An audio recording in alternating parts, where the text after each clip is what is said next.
என் நெஞ்சம் ஒரு தீ போல ஒரு தீ வந்து உயிரை தந்தாட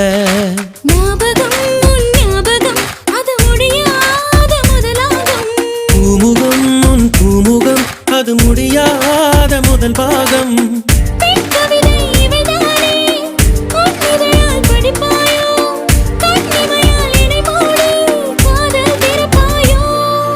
பட்டாம் பூச்சி கூப்பிடும் போது பூவே ஓடாதே காதல் தேனை சாப்பிடும் போது பேசக்கூடாதே